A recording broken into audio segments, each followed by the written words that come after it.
मैया बोए हाँ जवारा दाई तोरे नाव लेके मैया बोए हाँ जवारा दाई वो मोर महामाई वो दाई वो मोर महामाई वो घूमत फिरत आबे हमर पारा गई तोरे नाव लेके मैया बोए हाँ जवारा गई तोरे नाव लेके मैया बोए हाँ जवारा।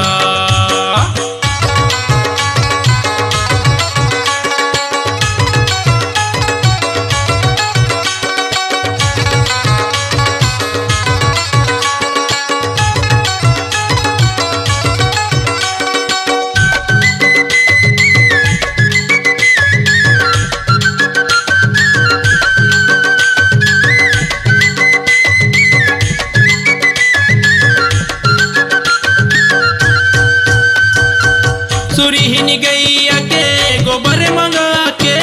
कुट दरी अंगना लिपाता कुट दरी अंगना लिपाता गजमोतियन के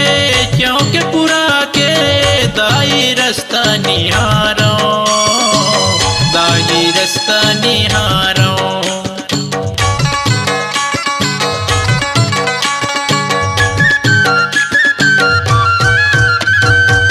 सुरहीन गैया के गोबर मंगा के कुट दरी अंगना लिपाता कुट दरी अंगना लिपाता गजमोतियन के चौक पुरा के दाई रास्ता निहारो दाई रास्ता निहारो दाई तय आबे वो माया बरसाबे वो दाई तय आबे वो माया बरसाबे वो घूमत फिरत आबे हमर पारा गई तोरी नाव लेके मैया बोए हाँ जवारा गई तोरी नाव लेके मैया बोए हाँ जवारा।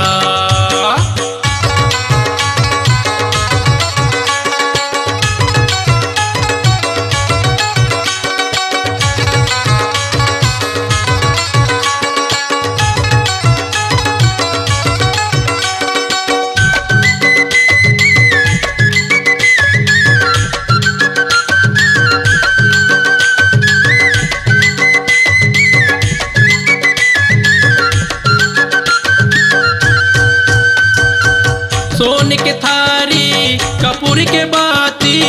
दाई रोज जलाता दाई रोज जलाता दंड शरण तोर चरण में आके दाई रोज मनाता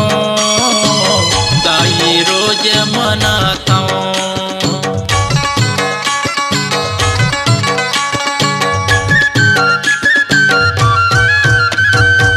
सोन के थारी कपूर के बाती दाई रोज जलाता दाई रोज जलाता दंड शरण तोर चरण में आके दाई रोज मनाता दाई रोज मनाता दाई तय आबे वो दया बरसाबे वो दाई तय आबे वो दया बरसाबे वो घूमत फिरत आबे हमर पारा गई तोरे नाव लेके मैया बोए हाँ जवारा गई तोरे नाव लेके मैया बोए हाँ जवारा दाई वो मोर महामाई वो दाई वो मोर महामाई वो घूमत फिरत आबे हमर पारा गई तोरे नाव लेके मैया बोए हाँ जवारा गई तोरी नाव लेके अम्बे बोए हाँ जवारा गई तोरी नाव लेके मैया बोए हाँ जवारा गई तोरी नाव लेके दाई बोए हाँ जवारा।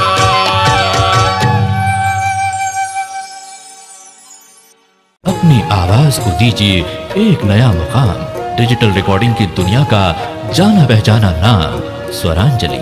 जहां गूंजती हैं ध्वनियां अपनी माटी की सौंधी सुगंध के साथ। छत्तीसगढ़ी संगीत के विविध रंग जो पहुंचाते हैं पूरे प्रदेश में डिजिटल रिकॉर्डिंग के संग। स्वरांजलि स्टूडियो, नेमीचंद गली नंबर 2, गंजपारा, रायपुर।